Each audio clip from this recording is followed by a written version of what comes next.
kugenda neza, umutekano wari kugaruka, kuko u Rwanda rumaze kwerekana ubushobozi bwo kugarukana umutekano mu bihugu byinshi bya Afrika, bamaze kuba barurangirana.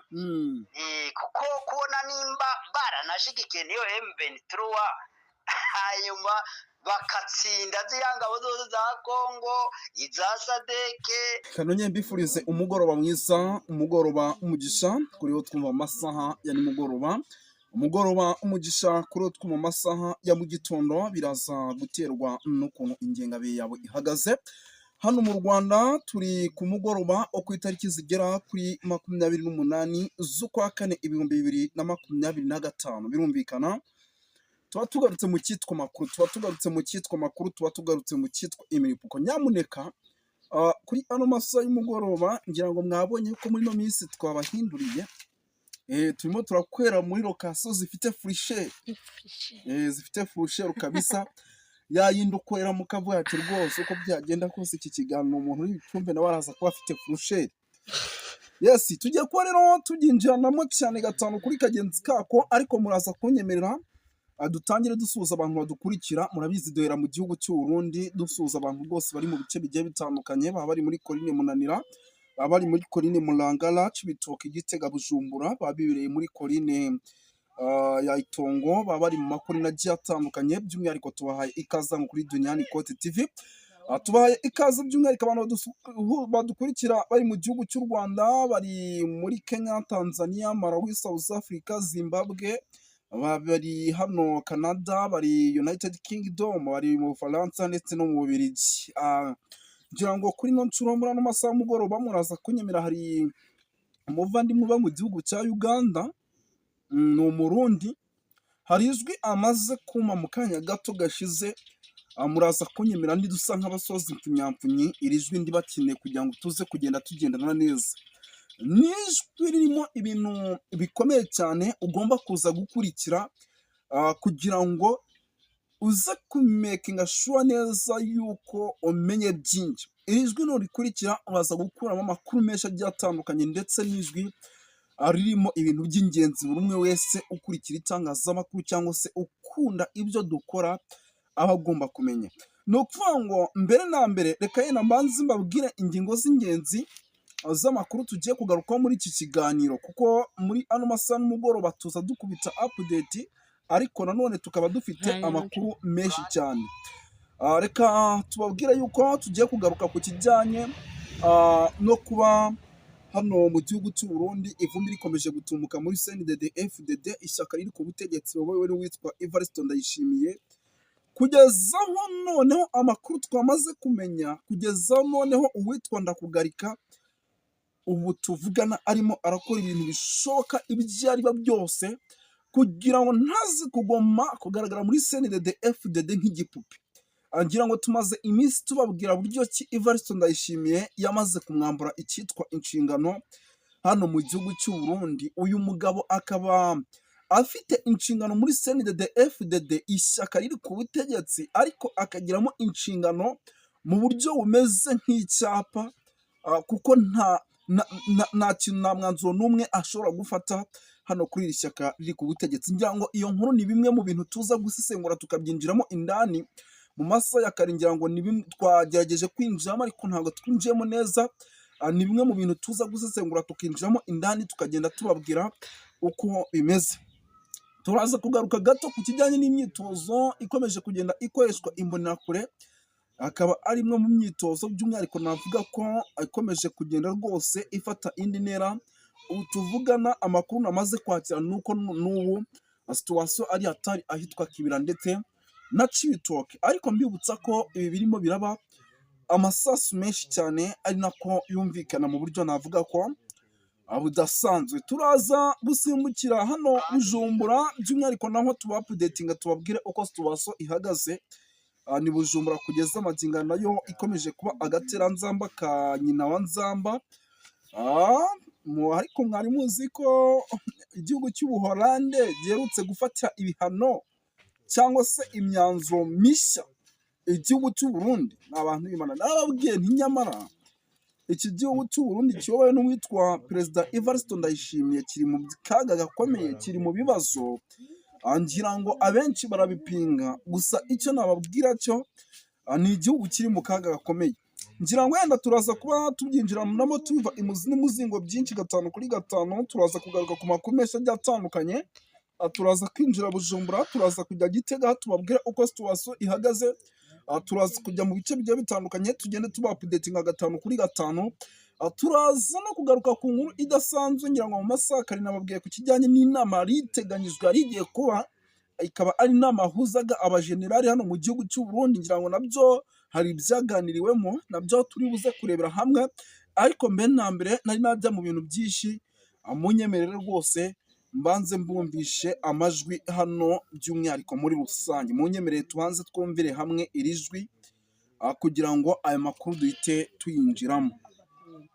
Nyuma yo gucukumbura ibijyanye n'amasezerano u Rwanda rwagiraniye na Congo muri Amerika, nagomba ngire icyo nshikirije nterere ku mwihwezo. Amasezerano mu bisanzwe arimo ibintu bikomeye cyane cyane urebye u Rwanda nirwo rufite inyungu muri ariya masezerano, kuko u Rwanda ni nk'aho rwahawe la cogestion y'ibijyanye n'ubutunzi bw'igihugu cya Congo, cyane cyane ibijyanye n'amaminere, ibijyanye n'amazi, ibijyanye n'ubucuruzi. Murazi ko indege z'u Rwanda ari nyinshi kandi zishobora guseriva muri Congo. Ugaca usanga rero Congo yoyo yibaze kuri aka kantu kavuga ngo u Rwanda ngo ruvaneho ngo ingabo ngo kandi rwubahirize ubwigenge. Reka n'ubundi u Rwanda rurubahiriza ubwigenge bwa Congo. Burya u Rwanda rwagiye rukurikirana ziriya FDLR, rumva erega Congo niyo yagize amakosa kuva mbere. Bariya ba FDLR, bariya bari abafare, bari batsinzwe urugamba, baje gukorana na genocide mu Rwanda. Igihe bashikayo Congo yagombaga kubaka ibigwanisho, ikabahindura abasivile, ikabaka ibigwanisho, bya bigwanisho bigasubira mu Rwanda. Ariko ikosa Congo yagize, yaciye ahubwo igomba kubashigikira ifatikanije n'Ubufaransa, bategura uburyo ahubwo boraba ukuntu bosubira kugira ngo bagire contre attaque basubire gufata u Rwanda. Iryo rero ni ikosa rininiya Congo yakoze, riryo ritumye haba ingaruka z'imyaka yose 30 y'intambara idashira, kuko batigeze bakemura ikibazo c'iriya migwi igwanya u Rwanda cyangwa iriya migwi igwanya Uganda. Rero iryo kosa mu gihe abakongomani batararitahura, bizobagora nuko hoba n'amasezerano agira icashitseko. Rero la cogestion, erega buriya tugomba kureba, buriya amahanga aramaze kubona yuko u Rwanda ahubwo goshobora kugera neza Congo. Ni nkaho erega ari amasezerano ashira Congo munsi ya tutelle y'u Rwanda, c'est-à-dire que le Congo iri sur le tutelle du Rwanda. Kuko urumva nimba u Rwanda baruhaye ibijyanye n'ubutunzi, ibijyanye na hydroelectric, ibijyanye n'ibintu byose bijyanye n'ubutunzi, kandi urumva kuriya kwirukana FDLR, ahubwo u Rwanda ruzoboneraho uburyo ahubwo bwo kubona uruhusha, amasezerano yeruye yemewe yabemerera kuja guhiga iyo migwi, cyane cyane iyo migwi ya FDLR cyangwa ziriya bita P5. Ni lazima, kuko u Rwanda ntigo kwizera ko Congo yananiwe gukemura icyo kibazo yashobora kubikora, ikizera ko Congo yashobora kubikora. Kandi n'iriya migwi yaba uriya wa ONU, yaba nimba za SADC canke izindi migwi yose ishobora kwifasha, ntabwo u Rwanda rwashobora kubizera ko bakora icyo gikorwa mu gihe bamaze kujayo, ahubwo bashigikiye iyo migwi yagomba guhungabanya umutekano wo mu Rwanda. Rero buriya muri aya masezerano maze kuyacukumbura, maze kuyihweza neza, nasanze ahubwo Amerika yashize yagenye nk'aho u Rwanda rworera Congo, icyo bita metre sur titere, metre sur responsabilité, canke u Rwanda burya nigo rugiye gukina idiri zikomeye na Amerika. Reka narababwiye ntabwo ibihugu by'amahanga grande puissance ubu bakeneye gukopera n'umuntu ari faible, bakeneye gukopera n'umuntu ari fort, umuntu ashobora kwasira security y'ama entreprise yabo. Murabona ko Ubufaransa bwahaye la responsabilité u Rwanda muri Mozambique kugira ngo barinde ibijanye na trade, ibijanye na commerce, ibijanye n'ira exploitation ya gaze muri Mozambique. U Rwanda ruriko rukina amadiri akomeye cyane n'ibyo bihugu mpuzamakungu. Rero burya Tshisekedi yihenda ngo hariyo grande puissance izoza kugwanya u Rwanda canke M23, nibaza ko ari bwa bujuju yagize kuva kijya ku butegetsi bwo aho gushigikirana n'u Rwanda, kubandanya akorana n'u Rwanda. Haje abantu bakamuja mu matwi bakamubwira ko akwiye kugwanya u Rwanda. Iryo niryo kosa rya mbere yagize, ariko ubundi buriya iyo Tshisekedi abandanya akorana n'u Rwanda byari kugenda neza, umutekano wari kugaruka, kuko u Rwanda rumaze kwerekana ubushobozi bwo kugarukana umutekano mu bihugu byinshi bya Afrika, bamaze kuba barurangirana. Kuko kubona nimba baranashigikiye niyo M23 hanyuma bakatsinda ziriya ngabo zose za Congo, iza Sadeke, iza Wagner, izahe z'i Burundi, iriya migi ya Wazalendo yose, ziriya ngabo zose zigatsindwa, nicyerekana ko u Rwanda rumaze kugera ku ruhango rukomeye cyane mu by'umutekano. Nicyo gituma se grande puissance rega zozo bakeneye inyungu, nicyo gituma bazodiringa n'u Rwanda. Ntabwo bazodiringa avec un gouvernement faible, un gouvernement idashobora gukingira les intérêts, idashobora kugarantisa les intérêts. Rero burya Congo Tshisekedi yaguye mu mutego, nicyo gituma ubona M23 itanezwe ibyo guhagarika intambara, aho ikwiye kubandanya igasura gufata Warikare, igafata Kisangani, hanyuma ikabandanya, kuko buriya simbona ibiganiro byaba bigishoboka hagati ya Tshisekedi na M23 ko ari cyo byo mara gushika. Burya n'abanyekongo benshi mu mitima bamaze kwizera ko M23 ishoboye kubazanira umutekano, ishoboye kuba ituze n'iterambere. Nicyo gituma rero nariko ndavuga ngo arya amasezerano ni inyungu cyane ku ruhande rw'u Rwanda, ni insinzi cyane ku ruhande rw'u Rwanda. Ariko kandi nongere mvuge Burundi nabwo, Burundi bugiye kugwa mu kaga, kuko buriko busubiramwo amakosa Kongo yakoze mu kwakira imigwi y'abantu bakoze genocide, y'abantu bafite ibitekerezo bya genocide. Mwarumvise amajambo perezida w'u Burundi yavuze, ibintu ngo by'abahima, impaya, tutsi impaya, bantu impaya, ibintu bitagira mvura, taco byomarira abaturage.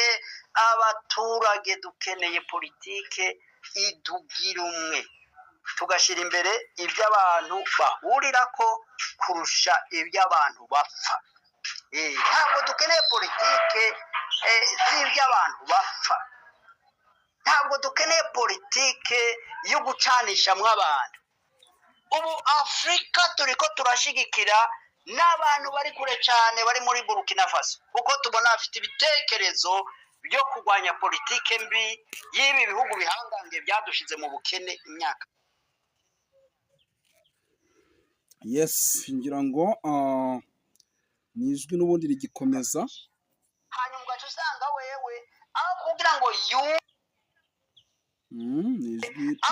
ngo yunge n'abari muri ako gahugu gatoya, bumve ko ari abarundi, bumve ko bakwiye kuronka ibyo barya bihagije, amashure, kuvugwa ku buntu, bumve yuko bakwiye kubaka igisirikare naco gishobora gukina amadire ahambaye yo ku rwego mpuzamakungu. Ariko ugaca usanga ari mu bintu by'ibintu bitagira mvura, ry'abahutu, abatutsi, abatwa. Ibyo nta nubwo umuntu aciye ubwenge yize yoshobora kuvuga ko mu Burundi canke mu Rwanda hari ibintu by'amoko. Nta bihari, kuko twese tuvuga ururimi rumwe, dufite imico imwe, ni igihugu kimwe. ntabyo kuvuga ngo hari ababaha n'ababaha, ababa mu ntari n'aba mu ntari.